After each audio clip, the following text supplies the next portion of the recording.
Hello and welcome to Gin and TARDIS, a spin-off podcast from the Doctor Who show. I'm Dave. I'm Richard. I'm Mark. I'm Rob. And we've got the four of us here together for a very special episode of Gin and TARDIS because we're going to watch a very special, important episode of Doctor Who, and that is, what's it say here on the DVD? Doctor Who, the movie. The movie. Special edition. Special edition, or The Enemy Within, or, if you look at Gary Russell's novelisation, just Doctor Who. So we have been planning to do this one for a little while because obviously we've done all 7 Doctors at least once, some twice. Mm-hmm. We realised we hadn't done the 8th Doctor and we were coming up to the 30th anniversary. So guys, let's just take a moment. Yes. It is now as far from the broadcast of the telemovie as An Unearthly Child was when we watched the telemovie. Wow. Thanks for that, Dave. My bones feel old. No wonder we're drinking gin. Thank you. Yes. Chin chin. The gin has been poured. We are ready. Now, we were discussing this over the last week on our chat. I'm fairly sure the last time I watched the telemovie was October 2010 when the special edition of the DVD box set came out. I would have watched it then because I remember watching the docos at the time. Yeah. I don't think I watched it then. I don't think I watched it for the 50th anniversary because we didn't do that panel, Richard, at the local club. No. So I reckon it's been 16 years for me. That's possibly the most recent of any of the viewings that we've had in this group. Yes. Yes, quite possibly. I know I watched it 3 or 4 times at the time. Yep. I reckon I've probably watched it once since. It might have been when the first DVD came out. Well, there was that time we watched it when we were over at with Andrew. Yes, that's when true. Andrew and I were living in Carlton. Yeah. So that would have been about 03, 04? Yeah, that would probably be it. I don't think I've watched it since. I'm about the same. When I bought the special edition, Dave, it's probably the last time I saw it. So, yeah, we'll go. I don't think I've got the special edition, so yeah. Yeah, Rob? There's a special edition? There is. It's oh, that one there. Well, I've certainly watched it a couple of times when it first came out. Notoriously, I was late watching it by about a week when it came out on VHS. I remember when I got it on tape. You were working at Minotaur, that's correct. Yes. And you were at your other job, and I remember you rang me while I was sitting there watching it and sort of relaying bits of the story down the phone. But and then I saw it on DVD when it probably first came out, and that's about it. Yeah. What are you expecting from tonight? I don't know, to be honest. I have strong memories of the time. I don't actually have really strong memories of the telemovie itself. So yes. I'm actually going into this a little bit new in some ways. Yeah, I can certainly remember the time. We'll have a bit of a nostalgic chat about that after we had some more gin and tonic and we've watched the telemovie. But you're right. I could get through summarising the plot for you, but I suspect there's going to be a lot there that's disappeared from the mind. Absolutely. Yes. Yes. No, I agree. I think I'm looking to look positively at this, so we'll see how it goes. Well, given last time we were about to watch this, and then all of a sudden we had an urgent delivery come through, and we very quickly swapped it out. And I know Richard's been trying all week for something else to be swapped out with this, but anyway, we'll go in there. We've got a gin and ready to go. So, on that note, we'll join you after this break. Let's dress for the occasion. And we're back, and it's about time. We have had quite a bit of gin. Yes. We have watched the telly movie. Yes. What did we think about it? What's all that about? What's all that about? Yeah. That was real. That was really real. We've been through some stuff for you, listeners, I have to say.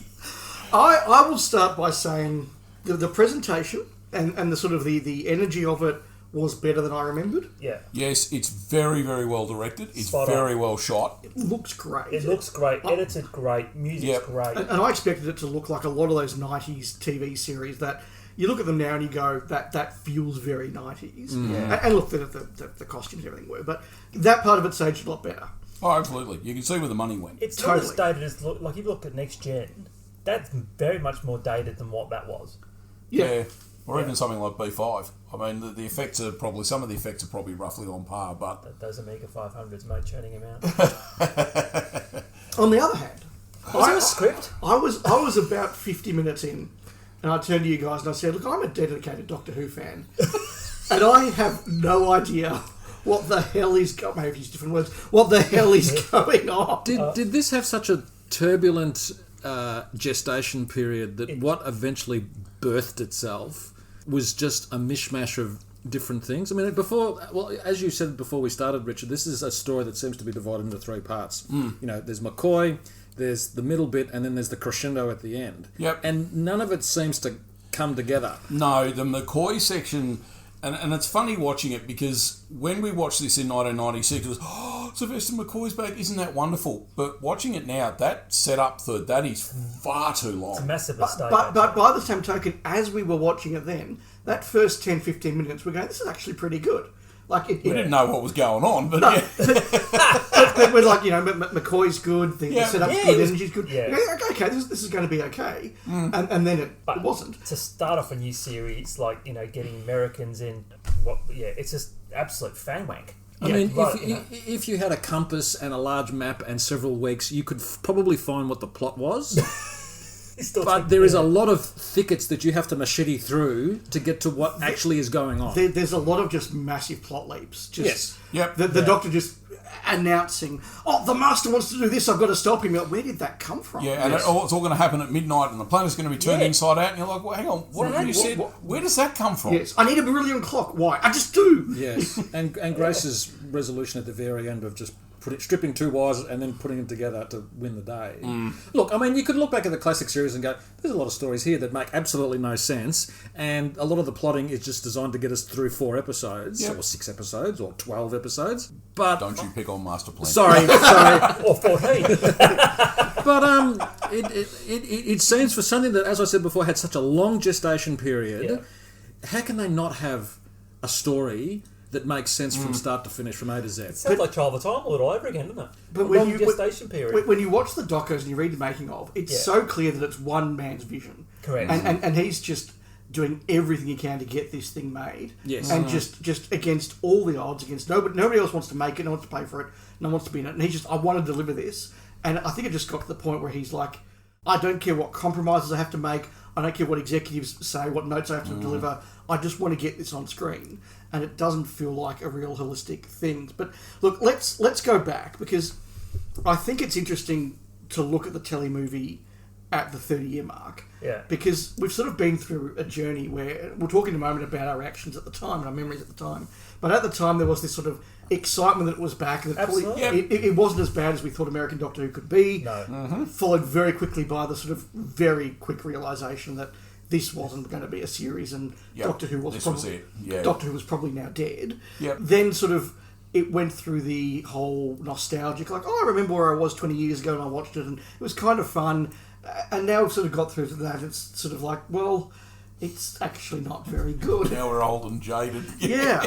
So let's go all the way back to 96. Yeah. Where were you guys when you first saw this? You and I had the story where one of the specialist importers got the UK tapes, and it wasn't you for once, Mark. No, it was the Madman. Yes, it was. The very large Madman. Very tall, very large Madman. Hello, Tim, if you're listening. But yes, he's too rich to listen to us. You've changed, man. No, I remember going down to his sort of warehouse, basically. In the dark, and him literally, the boxes had arrived that afternoon, and the shipping crate. Yeah, him literally just opening them out of the crate just to the line. There was a queue of people there. There was a queue of people, absolutely. Yeah, I was one of them. Yeah, absolutely. Yeah. I think I walked out, and you guys were in the line. Yeah, that's right. Yeah. Well, I was in year 10 at the time. Yeah. And every time I had a break in class, I was going to the payphone in the school, putting my 40 cents in, just ringing to, like, is it here yet? Like, no, it'll be here tonight. Okay, is it here yet? No. Yes, it's here. Yes, it's here. And getting the tram from school up to the It was a cold, dark, wet night. It was very cold. It was very, very cold. And you're right, Rob. There was the queue sort of from the first floor down the stairs, out the lobby, out to the block. And we all knew each other. Doing the talk and cut. And it was just this queue of several hundred fans just handing over the $40, taking a tape out of the packing crate. That's right. And I mean, he must have done a fortune. Oh, absolutely. And then I remember, because we did a screening at the club a few days later, and I think whatever he had left, they went in about 10 minutes, basically. He bought his remaining stock to that. Yeah, there was a lot of excitement about it. There was. Well, my experience, I mean, I was living at home at the time, but I was working at Minotaur in Burke Street, if people remember. And I had a slightly different view because I was on the inside of the merchandising machine, so to speak, where we were getting shipments of stuff from the UK, and there was issues of DWM up to it. There was TV Zone. Yep. It was the anticipation of the novelisation. It was eventually the release of the video, and there was a lot of interest in. I remember you, Richard, and you, Dave, come upstairs when I was working in the comic section, and I said to you, the TV movie's happening, and there was okay, all right, yeah.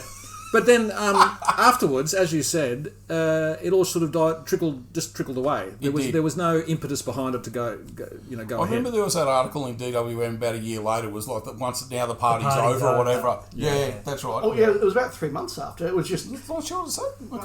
Well, look, it was sometime after that. Yeah, because DWM, which was struggling at that point for content, I mean, it was really struggling. Had invested everything in this being a success, and there was this feeling that in the next couple of issues of sort of like, what do we do now? and that was the feeling in fandom, and it is actually worth perhaps discussing the parallels between then and now, because you go back to 1989 and there was never a cancellation announcement. It was just, we're going to make a 27th season, but it'll be 6 to 12 months later. Yep. We're going to find a new producer. We're going to jazz it up a bit. Bring it into the 90s. We're going to bring it into the 90s. And so, and that wasn't really until you got into halfway through 1990, like, they're not really doing anything, are they? But there was just, every year there'll be another rumour, whether it's Cinema Verity doing it. Richard, you remember we had Mark Strickson now, and he said, I've heard they've signed a contract to remake. That's right, and they bought all the scripts or whatever. That's right. And then there was the whole thing with Into the Dark Dimension. Oh, yes. Yes. Remember the movie? It was supposed to be Leonard Nimoy was supposed to be directing. Oh, that's right. Point, he was brought in at some point. Yeah, there was a lot going on in terms of the movie and whatever. Then the big tipple, though, was when they released More Than 30 Years in the TARDIS, because there was that clip at the end of Alan Yentok. Yes. And everyone was just like, whoa, that's really when it started. Yes. Yeah, and there was definitely things happening at that time. I mean, I did a bit of reading in the InVision release of for the TV movie, and there's a large section about the interaction between what we've just watched and the film, the film that was meant to be coming along. Yeah. So, there was all the rumours. Remember, Spielberg was going to be directing it, or then he was going to be the executive producer. Correct. And it turned out, it was made by a company, and Spielberg may have walked past the editing suite at one point. But the point is, for that sort of 4 or 5 years before McGann was cast, there was constant rumours, and there was this sense of, well, Doctor Who isn't quite dead yet. Plus, you had the new adventures coming out, all that sort of stuff. Well, McGann was actually one of the last things. So I went back through some of the old magazines. They didn't announce him until January 96. Yes. They'd announced all the other stuff. And because remember, there was that endless speculation about who was going to be the Doctor. And it was going to be American, and Pamela Anderson was going to be the companion. That's right, And that's just the Hasselhoff. It was just like... And that's how, I suppose, low the bar was in terms of what the perception of for casting an actor like that. And when you go, oh shit, Paul McGann, a bit like Eccleston, you go, oh, they've actually got an actor. No, I mean, he was a decent actor. The Monocle Mutineer with Mel and I. Absolutely. He had chops. Absolutely. He's done some great stuff. And he beat out his own brother. Yes. And the parallels to today, where again, nobody has come out and said Doctor Who is cancelled. No. Disney said we're not making it anymore, but nobody said. But we're also just left with that. Are they making it? Is there going to be a Christmas special? Like, is there a production office? It's all sort of a bit similar. But I will say though that after this came out in '96, there was a renewed impetus to interest. There were the BBC books with the Eighth Doctor. Yep. Storm Warning, the audio, comes out in January 2001, so it's only 4.5. It's 4.5 years after this, so there was a renewed sense of energy, I think, in terms of the franchise. I mean, being around the local club here in Victoria, that was a big uptime for the club. There's a lot of members who'd lapsed came back, and we picked up a lot of new members off the back of it because there was a real excitement for it. But on the other hand, a lot of us who really sort of stuck with the thing for the wilderness years, that first half of the wilderness years, I think this was a point where we've just gone, the show's not coming back. So, and look, we were all getting older, we were all moving on in lives. The Virgin lost the licence, so there was a bit of a jumping off point for us as well there. But there was that sense of the show had its chance. It blew its chance, it's not coming back. Yep. So realistically, did this even have a chance at all in the American market? I know it rated on the night of screen in the UK 9.1 million, which probably wasn't fantastic or given TV at the time. No, but I think the other thing, I know there were some comments at the time because the video got released I think about a week before it was on TV. That's right. So there was probably a lot of fans who'd rushed out, bought the video and then didn't bother watching it on telly perhaps, but I seem to remember that being a thing at the time. I feel like it probably also missed the moment by about 2-3 years. If this had come out around 98, 99, when You've got the smaller networks like UPN are really building up. Okay. Babylon 5's hit its stride. Buffy's hitting its stride. Roswell's hitting its stride. You're coming probably off the back of the X-Files boom. Yes. If not the peak around there, no? Well, the peak was around now, the third and fourth series. Right. I think for X-Files, But there was probably a bigger market for this sort of thing in a few years' time than there was in '96. So even something of this quality might have been able to launch itself later in the decade. So the problem is, let's start talking about what we just watched. Wow. It doesn't do either of the things it needs to do right. It doesn't bring in the casual viewer. Correct. And nor does it set up the next episode. So I had no sense at the end of that I now know what this show looks like, who the cast are, and what's going to happen next. Because the Doctor buggers off in the TARDIS. He's left Lee. He's left Grace. Yeah, that's right. There's no sense of where he's going, what he's going to do. It's like, well, we had an adventure. It's all wrapped up in a neat bow. It's done. Yeah. There's no sense of, you get to the end of a Star Trek opening episode like Encounter at Farpoint, The Emissary, and they take some time. And look, Encounter at Farpoint is a bit laborious, and The Caretaker, Jesus, that's laborious, but Emissary is good. But they are quite slow in taking 90 minutes to introduce you to the cast. But at the end of Encounter at Farpoint, you've got the full crew of the Enterprise, Picard's in the chair, you know what they all are, you know what they're doing, and it's right, let's see what's out there. Oh, cool, we're going on another adventure. This is like, well, thanks for getting to know Grace and Lee. Yeah, they've gone back to their lives. Yeah, they're not coming back, so there's no sense of a TV series. It stops dead. It effectively stops dead. Does. Again, as I said before, that's inexplicable. Why does Grace not go back? I mean, the last shot of Grace is her looking downcast. Not happy, downcast, because she's realised that she's made the... What? Well, you have her in the TARDIS. It doesn't make any sense. It's almost like they obviously left the option open where either an American company could potentially pick it up, or even the BBC potentially bring it back in-house. Yeah. But none of those options are satisfying anyway. But I think they... Didn't they? They knew... I mean, there was all the stuff about it was a pilot and was going to go in the series. And then it was sort of, well, it's not actually going to be that. It's just going to be... TV movie of the week. Backdoor pilot, well, I don't think it was even that. I think it was fairly clear by the time it came out, it was just going to be movie of the week, and look, maybe if it rated really well, we might relook at it. But let's make the first of our, no doubt, several contrasts to Rose. The very last shot of Rose is the Doctor taking Rose's hand, the sort of the slow-mo run into the TARDIS. That's right. We're off on another adventure. Yes. This is the opposite of that. Yes. I mean, look, I get why you do it probably in a TV term, because you've got the box and you've got the lead actor, and you probably don't want to be tied to having to, offer Daphne Ashbrook a contract for whatever you want to make next. Why do we spend 90 minutes getting to know Daphne? You still have a go in, even if you don't offer her a contract, you still have a go into the TARDIS, surely. But I guess if you knew this was going to be a one-off movie, and you might want to do a series. Not even if it's going to be a one-off, you just still do it anyway. Daphne Ashbrook is the star of that movie. Yes. Daphne Ashbrook is the only one that's in 90 minutes of that movie. Yes, because McCoy's in the start and then he gets shot. Yeah. McGann's there, leads in and out. Daphne Ashbrook, she's the star of that movie. She's the one we're meant to get to know. She's our identification. And she's our Rose. She's our Rose. Yes. Yeah. Not quite as relatable as Rose. No, but the Puccini stuff and that dress. But that's her character. Yes. Yeah. Let's go back to the start of it then, because again, let's contrast with Rose. We had this conversation as we were watching it. Everybody at the time in our fan circles wanted McCoy in this thing. Correct. Yep. Because we'd all lived through Time on the Rani, we'd all lived through the whole Colin Baker, and let's face it, Colin's story over the last 30 years has changed about what he was offered and what he wouldn't do. And look, I don't begrudge Colin. There's no reason why after being sacked he should have said, I'll come and do 4 episodes or 4 minutes or whatever it was that he was actually offered. We all get that, but we lived through that. We're all traumatised by the Wig regeneration. Yeah. And everyone was like, no, it has to be. Even Colin, by this stage, was saying, it was a mistake for me to not come and do the regeneration. I feel really bad about it. And McCoy had gone on record and I won't do that. No matter what, even if it's just 30 seconds, I'll be there. I'll do the regeneration. I'll take that filthy American money, so... and that Winnebago. Yeah. Yeah, what were you saying about the fee he had, Richard? I believe he went on record as saying that the fee he got for that was as much as he got for an entire season or more of the BBC show. Yeah. So we all cheered at the time that McCoy was in it. Absolutely. It was the right thing to do. But now that we've seen Rose, it was the wrong thing to do. Yeah. Yeah, it was the wrong But I thing guess to do. this is that's your learning experience, isn't it, clearly? Well, that's the thing. RTD has looked at this. It's That's clearly not how you do it. It's an expensive learning experience. Well, it is. We're all older. We're all 30 years older, and we've seen much more media, and you know that that's not the approach to take. And Rose proves that.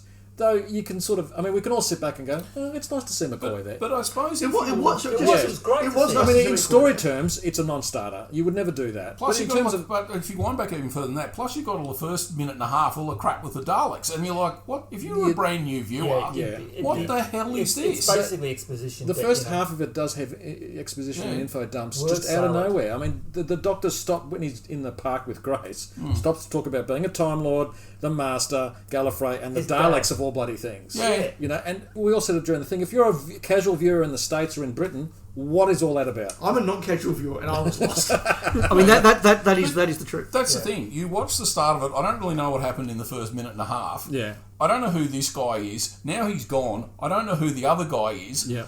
You know, to hell with this. I'm going to go and watch John Goodman have a heart attack on Roseanne. I mean, actually, he didn't have a heart attack. It was actually the episode after he had a heart attack, which is the one where everyone, of course, tuned in to see what the resolution was going to be. Blaming it.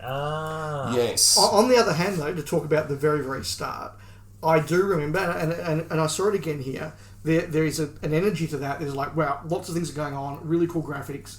The big orchestral swell, which you know we had never experienced that before as fans. No. And watching it again now, I did feel that moment of wow, this feels big. It feels exciting. McCoy looks good. The console room, we all said that is fantastic. The design work is better than anything you saw before, and frankly after. Yeah. Absolutely. And the comment we made about 10 minutes in was we're sort of looking at each other going, this doesn't feel like Doctor Who, correct? But this is actually quite exciting, and it's very well paced. It's very well directed. Yes. That first 10 minutes, as much as it's a mistake to include McCoy, is actually a pretty exciting 10 minutes if you don't care about getting the casual viewer. Yeah. Agreed. And I sort of made a point that if that was made now, that'd be like a Night of the Doctor sort of mini episode shoved on iPlayer, you know, to get to the the real bit, you know. But, I mean, the plotting, it does follow that, you know, that archetype, I suppose. You know, at the start, as you say, peaks. Yep. And then it drops as the Doctor sort of dies, and then there's the regeneration, and then it peaks again. Yes. And then it sort of drops, and then the end of it. I was thinking the last 10, 12 minutes,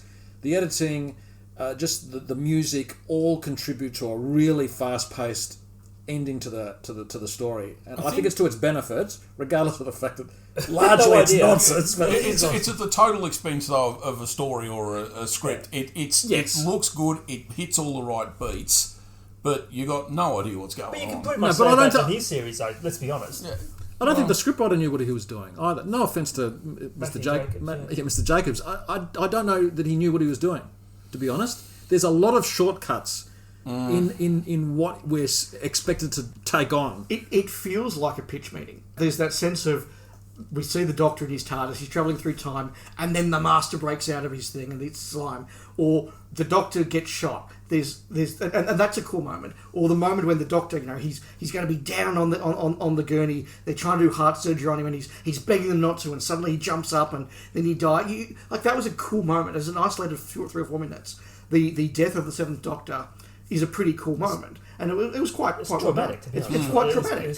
It's very well done. Yeah. How that relates to the rest of the plot is almost a bit irrelevant. Yeah. But it is quite effective. And look, I did comment at the time. And I think it's an interesting point that for all of us who had invested in the New Adventures and the sort of the Times champion, the arch manipulator, for him to just be like held down on a gurney and illegally operated on, just helpless. I gave no consent. Yeah. Like don't they have to get consent before they operate you? You would think so. Like I think I would assume if it's an emergency situation, consent be damned. well, surely if he's saying no, do not operate. Well, on me, that's I don't know. that's a good point actually. But yeah, look, sort of the irony of the arch manipulator just being helpless. Yes. is quite effective. So that's a good moment. And then the Doctor regenerates and he breaks out of the morgue. Like, that's a moment. Yes. That's less well done. It is. It's really intercutting it with the Frankenstein stuff. You sort of see what they do, but that's really lame. There's a lot of Christ imagery going on, and this is nothing. I'm not saying anything new. There's a lot of Frankenstein imagery. Yeah. There's a lot of great moments in this movie, yes. and that's it. It's great moments. It's not great plotting. Yes, and I think we should acknowledge that there were moments where something going, this looks good, or this feels good, or this is a traumatic moment. Yep. They just don't cut with each other at all. No. But it could have been worse. You could have had the Doctor's father being Rassilon and all sort of, and a rapping TARDIS and all sort of stuff. I mean, the script where they got, I think some of the earlier iterations you read about him, and he's going, oh my God. and look, if you want to know more about that, go check out friend of the podcast, Dylan Reese's Doctor Who Too Hot for TV. He does a special about some of those scripts that came before the telly movie, and it's actually quite interesting listening, so go check that out. Could they have just done a complete day one reset? Yes. Oh, Straight up. Yes. That script goes in the bin and you start again. Absolutely. But do you start again with the first Doctor? Or for this? You went straight to McGann. Right. So you have the 8th Doctor, but day one. Day one. Right. Like what they did in Rose, Yeah, the McGann just rolls. The TARDIS appears and McGann rolls up and something mysterious is going on. It's exactly like Rose. That's the template. Yeah. But that's the thing, and that's what we were saying during the discussion. You think about it, 5 minutes into Rose, you've already got the exciting stuff. You've grabbed her by the hand. Nice to meet you, Rose Tyler. Run for your life, and you're away. Yes. And from memory, there's no real info dumping in Rose. There's enough of an introduction to most of the. There's the Doctor, the TARDIS, and the Autons. But there's nothing what we saw there.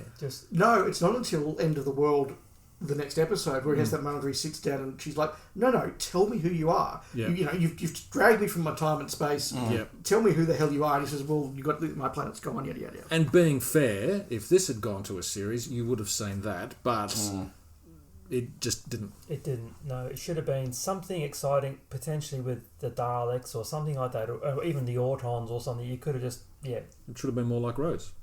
Yes, but without the burping bin. Burping bin. So we've all been watching Doctor Who our entire lives. For some of us here, a half century. Richard? Yeah, Richard. Thank you. Well, Not quite, but yes, almost, yes. Did you appreciate the many, many, many references to Doctor Who in the past? Fan rank. Thank you, Mark. I can't remember. I can't remember really watching it. As I said, I remember when it came out, and I remember what was going on around me while it was on. I don't actually really remember it from the time. But watching it this time, the gold dust and yes, I know. And he has the scarf over his shoulder. And the sonic screwdriver's mentioned 4 times. The neutron ram. And like the TARDIS toolkit. Yeah, the TARDIS toolkit. The jelly babies twice. The casual viewer, that's nothing, and they don't care. Yeah. I don't think they Kisses care. to the past. Yeah, it is. And to us, it doesn't slow the plot down necessarily or anything like that. And no, it's a nice moment, I suppose, when it sort of washes over you. But was this American Doctor Who? I've often thought that if the show had, I think I'm going to be proven wrong, but I've often thought that if the show had continued from 89 to 96 in the UK, for instance, it would have looked something like this. Yes, I think it would have too. I think it would have. Yes, it does look a lot like a lot of 90s TV from that period, I think. It looks a bit of ER, bit of ER in it, X-Files, absolutely, yeah. Even look at Season 8 of Red Dwarf. Yeah. That looks nothing like early seasons Red Dwarf. So but it looks a lot more like this. Yeah. And it does indicate the way where the show became in 2005, there's a more romantic lead. Car chases. That sort of thing, yes. Yeah. There's an indication to the future. It's the bridge, isn't it, between the old and the new? Retrospectively, it feels like that. It's easy to say that now. Oh, absolutely. It's the telly movie we had to have. Yeah, pretty much. So a lot of people, both at the time and now, say, I didn't enjoy the telly movie, but McGann was good. He was instantly the 8th Doctor, and that spawned my love of the 8th Doctor. Did you get that from watching this? What did you think of McGann? The last 5 minutes was pretty good. Once it had all resolved and the dust had started to settle and he was in the TARDIS, I actually thought he was really good in that bit. It's hard because he's got all the stuff he doesn't remember anything, and some of that feels a little overwrought, perhaps. Oh, McGann not remembering something. That's just the plot of the next 60 EDAs. It is, isn't it? Yes. The problem is if you have a character who can't remember who they are, then you have a character with no character, and there's nothing to latch onto. And the thing that I noticed everybody at the time latched onto the shoe segment when he suddenly just does the shoes. But that's at the point where he starts to remember who he is, and then that character develops. And the thing that I noticed here is that just as you're starting to work out who the Doctor might be, you've got the Master coming in going, actually, that's not who he really is. He was Genghis Khan and he stole my bodies. Yes. And we know that that's the Master and the Master lies. But was a casual member of the audience meant to be going, oh, well, whose version is correct? Yeah. Is he telling the truth or is this Master guy telling the truth? But then Maybe the twist is that the Master is the good guy. But then again, I suppose you've just seen the Master sort of murder 2 people, so That's true as well. he's killed Bruce and Bruce's wife, so... Yes. The sound effect was not on this one. That's right, yeah. the neck breaking, Yeah. What are they protecting us from? Well, it has to be rated 12, see? Well, the 4K version might have it. Yes, because if this was rated 15, not 12, how many fewer would they have sold, Richard? I mean, remember when the video came out initially, that was edited and the BBC transmission, because it was a couple of weeks before the Dunblane massacre happened, so they had to go back, because the plan was to get the tape out 3 or 4 weeks before the TV actually aired, but because of that, the awful thing happened over there, they had to basically edit the tapes and do all sort of stuff. So they didn't make as much pre-money, I suppose, the BBC that they thought they would have, because the window was so short from the television transmission to the video. So it was strange. I remember when I first watched it, because I think I've told this before, where my glasses actually broke, and for a couple of days I had to wear sunglasses. So I was watching it in the sunglasses. Sunglasses at night. Yeah.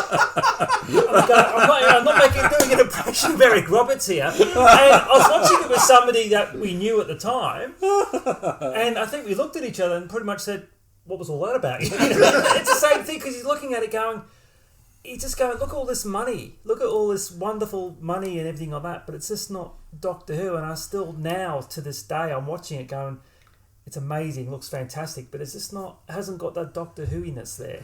No, I remember when we showed it at the club, I remember it got an ovation at the end. Like, there was a lot of clapping and cheering and whatever at the end of the screen. It's high energy and Doctor Who was back. And that carried for a lot of the moments. Exactly right, exactly, yeah. It was great to have it back for just for one night.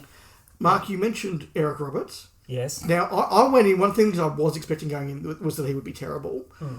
75 minutes into this, I'm going, Eric Roberts is just keeping this to the right side of corny. It's a kind of fun. He's sinister where he needs to be. The moment where he corrects Grace's English, that was a genuine laugh out loud moment. I'm going, this is really good. But the last 15 minutes, which I think is what his entire reputation is based on, I wanted to get... Once he gets into the Time Lord costume, I wanted to hide behind the sofa and not because I was afraid. I'll be honest with you, I think that sort of portrayal of the last 15 minutes is what, unfortunately, all the other masters, apart from 5 minutes of Derek Jacobi, have based their portrayals on, because really, it's just they all think the high camp of that last 15 minutes has carried over from John Sim to bloody Michelle Gomez. It's just they all think it's high camp, when it's not. Well, it's not. I don't think it's they think it is. I think it is RTD and Moffat think it is. The popular perception now is that he's a lunatic. He's the Joker. Not. He's the Joker. Exactly, and And I do think you're right, Mark. What people remember of Eric Roberts from this is the last 15 minutes in the costume, and that's terrible. The rest of it, when he's around in the spike jacket and everything, I mean, he's a high point in the episode in the TV. And he clearly, I think, is having a fair bit of fun doing it too. But yes, I think he's the only one who is. One of his 800 credits. Oh, exactly. Well, he's a very successful actor. Yes, but look, even if I was just holding on to the plot by that point, that ending is just nonsense. There's the Doctor shouting, there's a light being flashed in his eye, the Master's having an orgasm, sort of... Grace is fumbling with wires. Lee's dead. It makes no sense. There's a temporal orbit. What the hell is a temporal orbit? I know. It's like Superman at the end of the first movie going backwards. Exactly. It's Superman going backwards to save lives. It's exactly that. Yeah, it could be worse. It could be dragging Sutek through time on a collar and... Who made the Sutek joke? Who made the point? Was it you, Rob? Of course it was me. Can you please tell people what you said? When the Doctor and Grace go back to the TARDIS in that back alley and they go, we keep our spare keys in a compartment above the door. Yeah. The Doctor gives her a boost. Yep. That's where Sutek's been sitting all that time. Give him a pat. Cue laughter. So, look, the ending is, it's just a pell-mell race to the finish. And I'm pretty lowbrow. I enjoyed it. But I can see, it is nonsense. It's a mess. It's a mess. Yeah, apparently when they were trying to on the set work out the last couple of minutes, because they had all the scripts had they parry. right? Yeah. So they had to try and work out to try and bring some closure, bring it back to life. So, I don't know. And you know, the movie's been about these two Time Lords circling each other. And there's some quite good moments in them. But it ends with the Master just chasing the Doctor around the cloister room, sort of swinging that pole at him. Yes. It's not exactly... Yeah, I But then again, he in the previous story, he's about to hit him with a bone, so maybe it's a bit of an interesting there's parallel a bit of Sherlock, the final problem, the rock and roll exactly. element there. I mean, you can see where Jacobs has lent on a whole lot of tropes and a whole lot of previous works. Does it work? No, it's not cohesive. Your mileage may vary, but I can absolutely see what Jacobs is wanting to do. Yes. And I just think that he was against so many obstacles. This is what he could get on screen. It's 3 different studios at the same time, all having notes. I mean, it would have been awful. And you've got Doctor Who fans back in Britain want a certain way. You've got to try and sell it to an American audience. Yeah. Didn't they have some sort of fan ambassador or something? Was that Lucifer? Wasn't he attached or something like that? Leficier. He was. Oh, wasn't he the one before this? No, I don't know. Was he involved with the movie? I think he was supposed to be script consultant or something like that. Check out Dylan's podcast. I think he yes. All right, well, I'll check it out. Yeah, he's there for facts and knowledge. We're just here for David Burton. Yeah. If you want deep cuts. If you want facts, listen to Dylan. If you want drunken rambling, stay here. more gin and tonic. Hey, this is probably more. It's a bit more loose. Yeah. And the point that you made earlier, Dave, about was it you, Richard, about Daphne Ashbrook being the lead? It was you, Dave. It was. Her performance from start to finish is the heart of the show. Yeah, is the heart of the story. More so than McGann, who spends most of his time either not in it or forgetful and only comes to life in the last 10 minutes. Or chained up. And I think it's a really winning performance. Yes. I definitely felt that when it's her having an emotional scene with McGann and it's about why is this strange guy in my house, she's really good. And they work really well together. They work really well together. Absolutely, yeah. I think there's a bit of the Beryl Reid in her in that the more she has to talk about temporal orbits and neutron rams and stuff, there is a sense of I don't know what I'm doing, I'm just saying the line. These are words. She gets away with it. Yes, she does. But I think she's definitely better in the more down-to-earth scenes. Yes. Yeah, no, I agree. But I thought her performance, watching it again, was really good. I thought she was great. I thought she was really good. Yeah, I really liked her. And what about, quote, the Asian child? That hasn't aged. If I draw a face on a plank, I'd get a better performance out of it. No, that's awful. It's awful. Do you see him walking down those steps at the very end? He can't do it. He cannot walk. He can't walk properly. No. It wasn't good. I'd completely forgotten the scene where the Master kisses him. Yeah. Yes. What was that about? And it's not once, it's a couple of times. I think this script is like an archaeological dig. It's like Troy. There's like 10 or 15 or 20 Troys. And you come down and you go, oh, that's interesting. And then you dig a bit deeper and there's an earlier version and there's a version where he gets kissed on the cheek. It's a strange look. It was very uncomfortable watching that now. I wasn't uncomfortable. I was it was very odd. It was very odd. And when Bruce goes to the nurse, the Asian child, and she goes, "Oh, you're sick," and go, "Oh no." Actually, that nurse is not very good either. No. And that guy, what was his name? Pete. He was terrible. The mortician. The morgue attendant. Yeah, he was terrible. but again, nobody has obviously turned to him and said, this isn't a screwball comedy. Let's try a different take. Yeah, that's true. Maybe the B-roll director was on that day. I don't know. Jeffrey Sachs did a fantastic job. Yeah, and all hail Jeffrey Sachs. Yeah, he's apparently asked to come back to direct. I think it was one episode of Eccleston's first and only run, and a Matt Smith one. But he was busy, and they never asked him back. That's a pity. That is a pity. Yeah, it's a great shame. But music was great. I really enjoyed the music. It was, as you said, the orchestral version at the beginning was a bit of a shock to hear. I remember at the time. Yeah. But once the whole drums started swinging, it's like, this is actually quite good. Actually. But yeah, there's obviously there's some cathedral sounds and everything like that when they got the Light of Harmony, and I thought the music was great. Yeah, it was really good. Obviously a massive contrast to what had been over the last since the Radiophonics Workshop had done it, and then obviously the individual composers who only been able to afford a synthesizer or buggers. just one. Just one. With make it sound like a cello.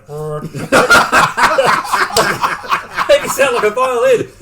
for it. It's the same button, but this is orchestral. You know, it's basically it's Dudley Simpson on steroids. Yeah, you know, because you've got a full orchestra. It sounds amazing. Yeah. It's very, very good music. Yeah, that was something I completely forgot what exactly the music was. That impressed me. Like a lot of the production impressed me. Yeah, and you're right, Rob. The music does carry you along, you know, it does. Especially at the end. Points. Yeah, at the end. Yeah, it was really good. Yeah, so the gin helps too. Yeah, it helped a lot. We're absolutely sliding to the finish. So I was going to say, given the size of that bottle and how much we've drunk, actually, before and after, very liberal. The party's over. Just a quick point: the lack of episodes, I think, hurts this. It's very hard to watch a 90-minute thing in one go. And if this is doing even a two-parter, I think this would have been a bit easier to digest. It had very, very brief fade to blacks, and I was thinking, do we take a toilet break now? But you're right, I think it needed that, It's almost like it could have been... Some of us could hold it, but go on. Well, yeah, given your age, I'm surprised. But it's almost like... you have got the benefit of those cybernetic implants. Yeah. Speaking of your cybernetic implants, Richard... Do you have any facts for us this week? Oh, any fact? Well, I can say it's probably not as exciting as some of the stuff that, some of the classic series that was shown. It survives, that's what we can say. I was about to say it's probably not as exciting as talking about when some of the classic series screened. It actually screened here in Australia on Sunday the 7th of July at 8:30pm. So is that about 2 months after? Yeah, about probably about 6 weeks after the UK. Okay, right. It was probably after an episode of, I don't know, Bally Kiss Angel or something, I think. Monarch of the Glen. They have the Sunday night drama, and then they go into Doctor Who. I do remember the ABC advertising it. I do too, yeah. There was something like, the Doctor's back, and he's got transport problems. Or something like that. And everybody go, oh my God, they're going to edit it again. Yeah, it was something like that. Yeah, it did debut, obviously, firstly in Canada on the 12th of May, which is a Friday night, and then, then in the US on the 14th. As you said, one of the common things is, it was up against Roseanne, the episode after John Goodman had his heart attack, which actually turned out to be quite a pivotal episode. Because if you're, not that I really watch Roseanne, but apparently, like, at the end of the series, there's a whole thing about, it's actually her fantasy about how her life, she wanted her life to turn out, and he did actually die, not stick around for another season afterwards. But then you have the reboot where they retcon the retcon. Yes. And he's back in it, because you can't really have Roseanne without John Goodman. No, that's exactly right. It turns out you can have Roseanne without Roseanne, though. Hashtag the Connors. The Connors was pretty good. I enjoyed that. It went on too long, but the first couple of seasons were pretty good. Welcome to the Connors podcast. I was about to say, welcome to the Roseanne Barr episode of Gin and TARDIS. Shut up, you guys. But there you go. Final thoughts. Was that it? I thought you were That's your statistics and facts, mate. Well, what the f*** else do you want? I can give you a listing of when it's screened in every country. No, that's all right. Unusually for this segment, Richard's answer is, when was it first screened? We were all there. How did you get it, Mark? You saw me coming out the shop. I saw you. I will say... Do you want to do that actually for the... No, we're leaving it in. I will say that I watched it about a week after everyone else because I had to go visit relatives up in the north of Victoria and then I had to come home, and because I didn't like advertising the fact that I like Doctor Who, I was watching it late at night when Mum and Dad were asleep. So. I thought you were about to say you appropriated a copy from the shop you worked at. No, I bought a copy on the staff discount. I think I got 10% off. So, so it's $400. What a time to be alive. So, look, my final thought, I opened this by saying it's been 16 years since I watched it. I didn't think it was very good. I think that it looks good. Again, it sounds good. There's some nice ideas, but it doesn't hold together well. There's a few bad moments, and it's not egregiously bad. I'm not offended by it, but it just, as a piece of television, it doesn't really work. Yeah, I'd probably go with that. I haven't watched it for a very long time, and now I think I might know why. But no, look, it wasn't. You're right. It wasn't offensive or anything. Look, it was there. It was something I watched. I mean... You certainly did. I was here to watch you watch it. So. No, look, as you said, it looked good. It was well-paced. It's very well-directed, very well-edited. Special effects are pretty good. Yes. Tony Dow from Leaving the Beaver. Yep. Sleeping hard in the Beaver last night. Yeah.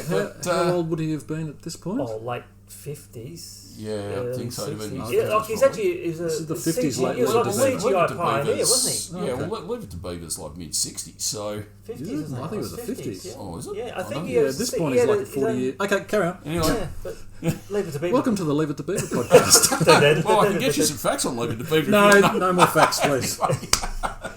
Yes, anyway, I'm kind of glad we're at the other end of it, though. No, fair enough, Mark. Look, as we've all said, it doesn't hang together particularly well. There's some great set pieces. I actually think Paul McGann's really, really good. I think from a performance perspective, I mean, he's got, very little screen time. He does grab it the best he can with a really bad material. I mean, look, it's certainly a better performance than Colin Baker and Sylvester McCoy and some of the other doctors. In their debuts. Yeah, in their debuts. So that's fair. I think I think it's... Well, he's a flat-out better actor than both of those guys. Absolutely right. Yeah. I mean, even Jodie Whittaker. Anyway, we'll talk about that. But, however, it's there. And it gave the show a shot in the arm when it needed it. And unfortunately, it didn't come off. But there has been, some really good sort of... I mean, we've had Paul McGann back twice now. It should have been more, let's be honest. He's come back to the series twice to reprise the role. Mm-hmm. But, yeah, I mean, it's definitely a... It's an important piece of Doctor Who history, I feel. The worst thing about this is I have to watch this again because I pre-ordered the 4K version, so I'm going to have to watch it again when it comes out. You don't have to. I know, but I want to see it in 4K and Dolby Atmos and whatever flying around. So, hire a cinema to watch it, Mark, or what? This is a choice, Mark. No, we're all going to come back to my house and watch it. We're all going to sit down and watch it again together. But look, yeah, it was actually fun watching it with you guys, but yeah, it's certain bits have aged and certain bits haven't, but... And the gin helped. Oh God, yeah. Quite Thanks, good, Edwin. It was wonderful. We're still going through that. Yeah. No, not anymore. We finished that one. Oh God, we have too. All right. Any more Edwin, donations? please. Actually, do you know there's a gin called Patron? Oh, really? And Rob. Look, I can only echo essentially what everyone is saying. I had hopes that this would be a positive viewing experience, and I'm glad that I watched it with you guys, because if it hadn't been, I would have been much more down on it than what I am. Overall, it doesn't cohere, but there are elements within it that are really, really good. I mean, I'm going to repeat what we all said. The direction and the camera work is spot on. The end bit there, where the contrasting shots of the Doctor's face and the Master's face on either side of the screen, chef's kiss and all that sort of thing. Yep. Chef's kiss? Chef's kiss. Yeah, that one there. The Ashbrook is fantastic. Yeah. McGann, when he actually has a character, is fantastic. Yeah. I really appreciated Roberts' performance. For the love of God, get McGann back for a special or something. You're right. None of this nonsense at Christmas, because that's just going to go... That'll be like a turkey on fire. A waste of time. McGann must come back. McGann, #McGann 2027. Hey, there we go. You've heard it. But I'm first. really glad that I watched it all with you guys again, and I don't think I'll watch it for another 16 years. So there you go. I've got 4K next month, mate. You want to come No, over I'm washing what's left of my hair. So. That won't take 90 minutes. Thank you. All right. Well, thanks, gents, for joining us once again for Gin and TARDIS, watching the telemovie. Our next Gin and TARDIS, we are due to go back to the Hartnell era. Yes. And following the very positive feedback we had from our Trout and Pick and Mix, we're going to go back and watch some loose episodes of the Hartnell era. Hell yes. Well, Sorry. so look, I think you can safely expect the Celestial Toymaker Part 4. I think Galaxy 4 will be in there, maybe an episode of Crusade, maybe an episode of Dalek's Master Plan. Oh, yes.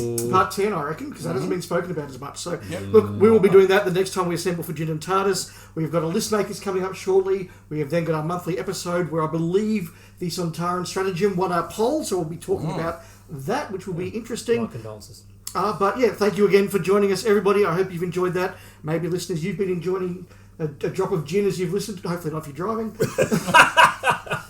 But until then, I've been Dave. I'm Richard. I've been dressed for the occasion. And I'm Rob. Where do you go? We'll speak again soon. Hey! Bye!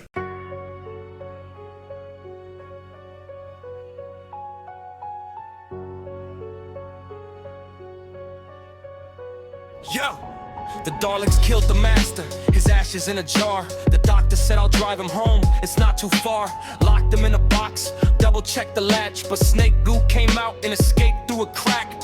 Doctor in the TARDIS, tea and jelly babies, reading Time Machine, comfy as the 80s. Gramophone skipping, sparks in the room. Oh no. know, the evil goo is probably loose. Crash land in San Francisco, New Year 99. Walks out the TARDIS, gets shot like 9 times. Chinese gang freezes when the blue box hits. The doctor's been ventilated 5 seconds in. Grace starts surgery, doctor starts screaming. The master's out there, they're like, yeah, sure, he's just dreaming. Then she goes and kills the brother dead. Movie says, don't worry, he regenerates instead. So Paul McGann wakes up with Byronic energy, smashes through the morgue like Frankenstein's legacy. Steals a Wild Bill costume, long hair, immaculate. 8 minutes alive and already charismatic. Meanwhile, the master's possessed an EMP. Eric Roberts is chewing maximum scenery. Cat eyes, leather robes, Dracula on speed. Every line delivered sounds like cocaine need. I am the master! Bro, we know, relax. You're in a TV movie, not a local theater act. Doctor kisses Grace for basically no reason. The half-human reveal commits fandom treason. Motorcycle chase, jelly baby bribe. The TARDIS gets open from a guy's borrowed eyes. The master's hanging goffed in Time Lord robes. The doctor's chained up while the set explodes. Grace saves Earth 1 second before midnight, then dies but undies cause time travel rewrites. Fox looked at the ratings and quietly fled. BBC pretending the half-human line was dead. But McGann walked in with the coolest damn vibe and carried the movie off on his hair alone, no lie.